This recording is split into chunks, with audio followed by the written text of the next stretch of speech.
নবুয়ত প্রাপ্তির পূর্বে জনাবি মুহাম্মদুর রাসূলুল্লাহ সাল্লাল্লাহু আলাইহি ওয়াসাল্লামের চরিত্র কেমন ছিল? নবুয়ত প্রাপ্তির পূর্বে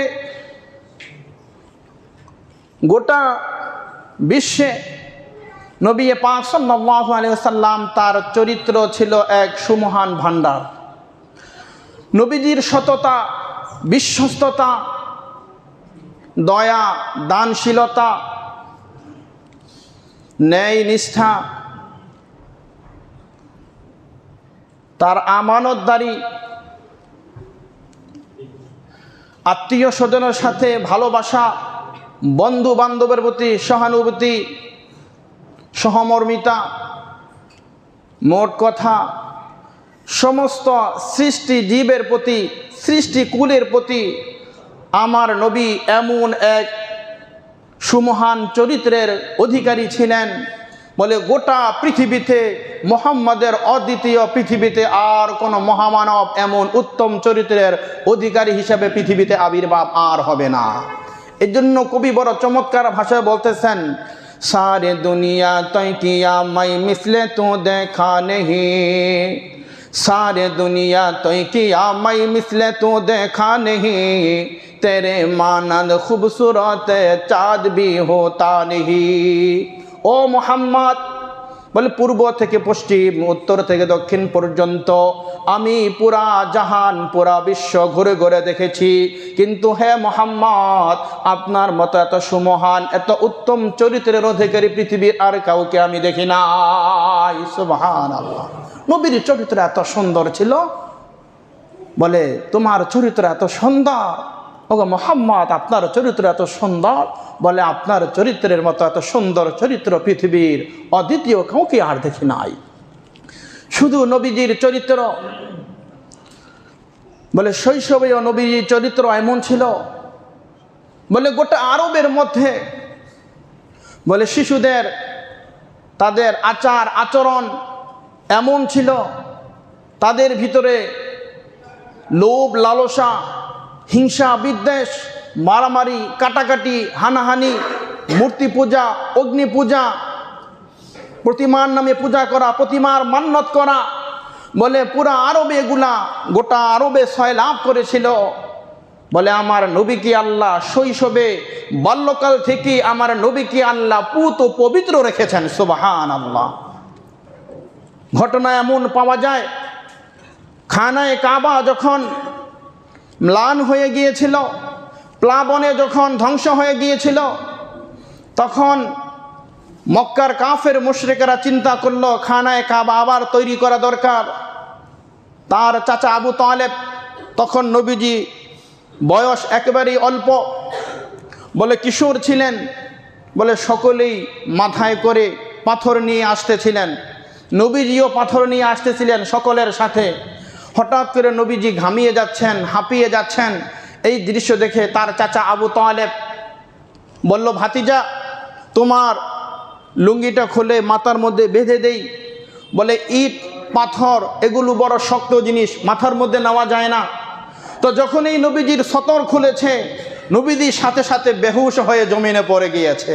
নবীর কোনো হুঁশ ছিল না, নবীর কোনো জ্ঞান ছিল না। আবার সাথে সাথে চাচা আবু তালেব যখন কাপড় পরিধান করে দিলেন, বলে আবার কিছুক্ষণ পরই নবীজির হুঁশ আবার আগের মতো ফিরে আসলো। আল্লাহ রাব্বুল আলামিন তাকে শৈশবকাল থেকেই রব্বে কারিম তাকে পুত পবিত্র করে, বলে সুশিক্ষায় সুশিক্ষিত করে, বলে তাকে একজন আদর্শবান মডেল আর নমুনা হিসাবে গোটা পৃথিবীর জাতির সামনে আল্লাহ পেশ করবেন। এই জন্য শৈশবকাল থেকেই নবী পাক সাল্লাল্লাহু আলাইহি ওয়াসাল্লামকে আল্লাহ রব্বুল আলামিন নেক দৃষ্টির মাধ্যমে রব্বে কারিম তাকে সমস্ত গুনাহ থেকে আল্লাহ তাকে হেফাজত করেছেন।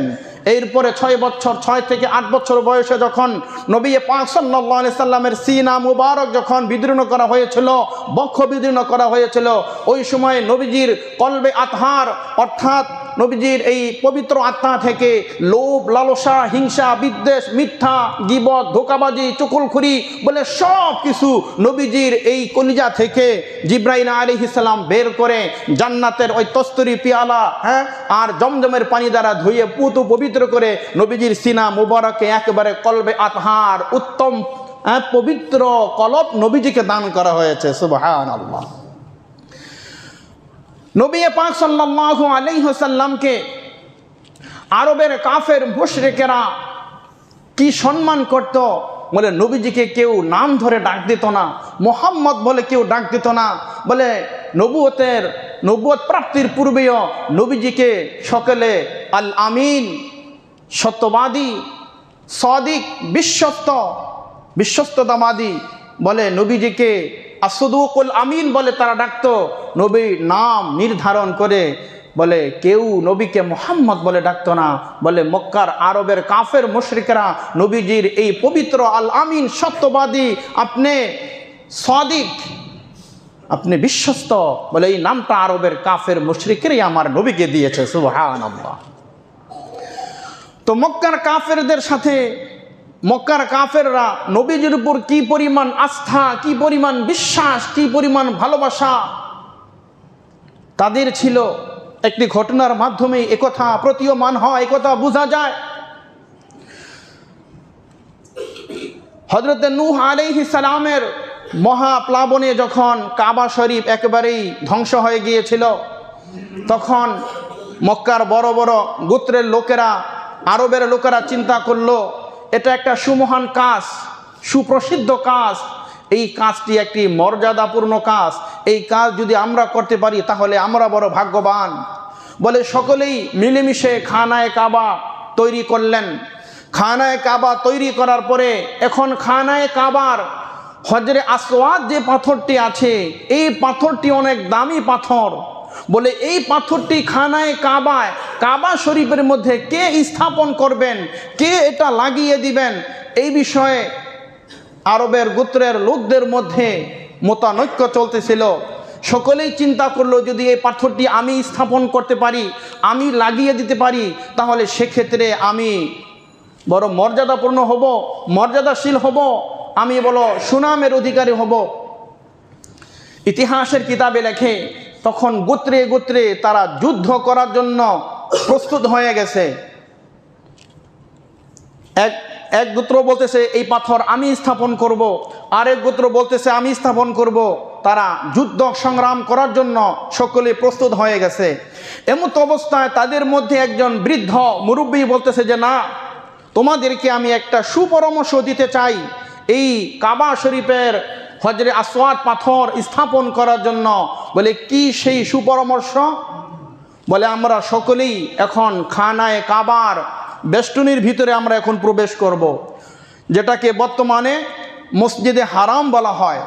এই মসজিদে হারামে আমরা পরামর্শে এখন আমরা বসবো। বসার পরে ইতিমধ্যেই যেই ব্যক্তি সর্বপ্রথম এই মসজিদে হারামে প্রবেশ করবে, ওই ব্যক্তি হজরে আসওয়াদকে এখানে স্থাপন করিয়ে দিবেন। সকলেই এই সিদ্ধান্ত, এই সুপরামর্শ মেনে নিলেন।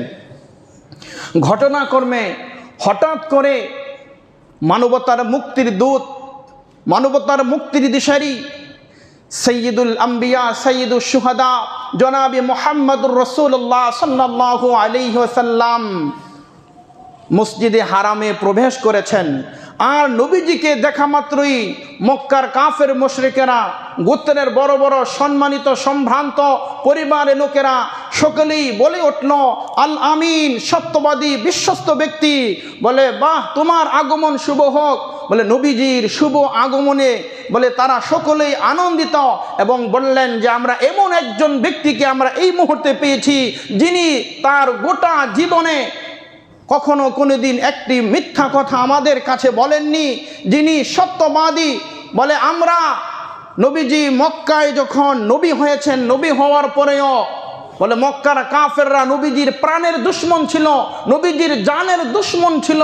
বলে নবীজির প্রাণের দুশ্মন থাকা সত্ত্বেও বলে কাফের মুশরিকরা তারা তাদের আমানত তারা মুহাম্মদ রাসূলুল্লাহর কাছে রেখে তারা নিশ্চিন্ত হয়ে যেত। সুবহানাল্লাহ। নবীজির এই উত্তম চরিত্র কথা তখন তারা স্বীকার করলেন। তখন বললেন, যেহেতু আপনি আসছেন, তাহলে আপনি আমাদেরকে একটি সুপরামর্শ দেন, একটি দিক নির্দেশনা আপনি আমাদেরকে দেন।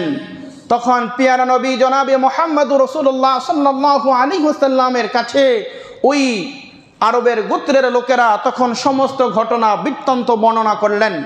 বর্ণনা করার পরে রাসূল করিম সাল্লাল্লাহু আলাইহি ওয়াসাল্লাম তিনি একটি চাদর বিছিয়ে দিলেন। দেখেন নবীজির কত বিচক্ষণতা, আল্লাহু আকবার। নবীজি চাদর বিছিয়ে দেওয়ার পরে নবীজি নিজ হাতে সেই পাথরটিকে চাদরের উপরে রাখলেন। হজরে আসওয়াদের পাথরটাকে চাদরের উপরে রাখলেন। রাখার পরে ওই যে 12 গোত্রের 12টি লোক, 12টি সর্দার যারা ঝগড়ায় লিপ্ত হয়েছিল, যুদ্ধে সংগ্রাম করার জন্য প্রস্তুত ছিল, এই পাথর কে খানায় কাবা স্থাপন করবে। নবীজি বললেন, এদিকে আসো, তোমাদের গোত্রের 12 জন সর্দার, দলনেতা, দলপতি, তোমরা এখানে আসো। এই চাদরটা তোমরা সকলেই সম্মিলিতভাবে এই 12 জন মিলে এটাকে উঠাও। তখন 12 জন মিলে তখন এই চাদরটাকে উঠিয়ে ধরলেন, বলে নিয়ে আসো। যখন আস্তে আস্তে আস্তে আস্তে নিয়ে আসলেন খানায় কাবার সামনে, কাবা শরীফের সামনে যখন চাদরটা নিয়ে আসলেন, নবীজি বললেন, এবার থামো।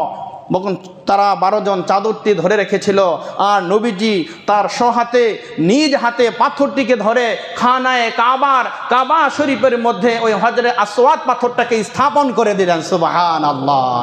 তাহলে নবীজির মাধ্যমে আমরা হাজিরা যারা হজ করতে যাই, বলে এই হজরে আসওয়াদ, এটার নাম ছিল আবিয়াদ, সাদা পাথর, মরমর পাথর। বলে এটা মানুষের গুনাহ মোচন করতে করতে বলে এটা এক সময় এই হজরে আসওয়াদ মানে কালো, হজর মানে পাথর, বলে কালো পাথরে পরিণত হয়েছে। বলে মানুষের বলে খানায় কাবার এই হজরে আসওয়াদ পাথর যারা একবার চুমো দিবে, রব্বে কারিম তাদের তামাম জিন্দিগির গুনাহকে মাফ করে দেবেন। সুবহানাল্লাহ। আর সেই পাথর নবীজির অনেক সূক্ষ্ম বিচক্ষণতার মাধ্যমে নবীজি নিজ হাতে, বলে মক্কার কোনো কাফের মুশরিকেরা বলে তখন তারা এই পাথর স্থাপন করতে পারেনি। এই সম্মানিত মর্যাদাপূর্ণ কাজ আমার নবী পাক সাল্লাল্লাহু আলাইহি ওয়াসাল্লামের মাধ্যমে আল্লাহ তাআলা এই কাজ করিয়েছেন। সুবহানাল্লাহ।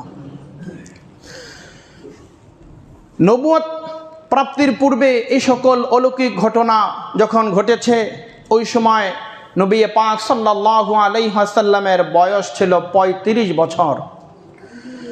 35 বছর, এটা হলো নবীজির নবুয়ত প্রাপ্তির পূর্বের ঘটনাগুলো। এরপরে